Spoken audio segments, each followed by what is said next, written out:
Hi, teacher. We hope you are having a good day today. Today we're going to talk about the commercial policy instruments. My group is composed by my person, Gordillo, my partner, González Dent, and my another partner, Córdoba Yola Dana Sofia.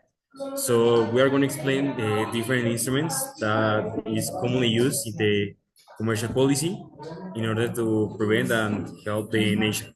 Yes. So first is going to start Córdoba. I taxes tariffs import. These are taxes levied on the value of importance of certain goods or service into a country. They have various economic effects: consumption, protection, public revenue, the redistribution, but always have a restrict effect on international trade. And one example, the tariffs is the United States imposed a 25 percent tariff on imported steel to protect domestic producer from free competition. And tax relief exports. Unlike the previous case, tax relief encourages the expansion of exports by reducing domestic taxes on goods and services destined for export.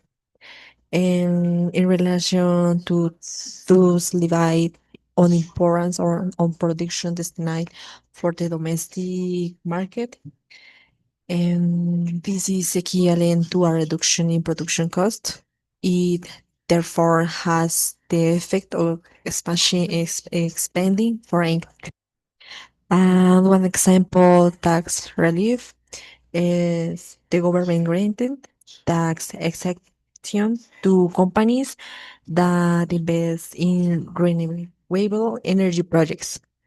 And yes, okay. Well, now I'm continuing with the financial methods and instruments that are used in order to regulate the economy. So first one, we start with the exchange rates, exactly talking about imports and exports. This consists of having a reduction, in this case a devaluation or increasing, that is called revelation, in the value of the national currency in relation to the currencies of other countries. Since exports are produced domestically but sold abroad, and the opposite is true for imports, it is obvious that the devaluation lowers the cost of production of exports, valued in terms of foreign currency, and raises the cost of imports, valued in terms of the national currency. This process operates in a similar way to simultaneously applying a tax relief or society on exports and a tariff on imports. The result will be that combined effect of increasing the exports and reducing imports. In the case of a relevation, the process could be the reverse. Exports will become more expensive and imports cheaper. The second method are the subsidies in the case of the exports. These consist of a non-repayable financial aid aimed at reducing domestic production costs to facilitate exports by allowing lower sales price abroad than would exist without this financial aid. Exceptionally, they may be granted to certain imported products when they are considered essential to the functioning or development of a country's economy, such as basic foodstuff or energy products. This is an expansionary measure with regard to international trade. The third method is the preferential credits, this case applying to exports and imports. This consists of granting loans on more favorable interest terms and repayment periods than those available on the international market. They are granted both to domestic producers who export part of their production and to importers from other countries, on condition that they use them to purchase goods or service from the country granting them. In both cases, this has an expansionary effect on international trade by enable trade that will not otherwise take place.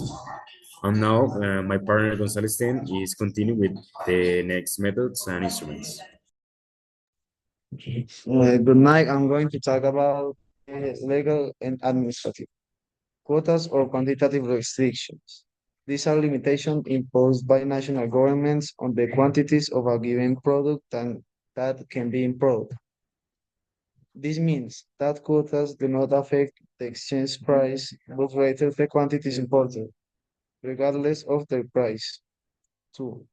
Technical requirements.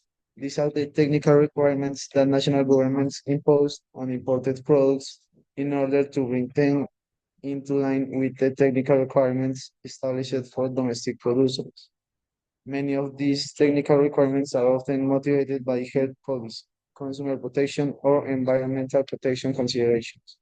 Legal and administrative instruments are usually considered to be a separate category from economic instruments, as they are thought to respond to more clearly political or social objectives and criteria.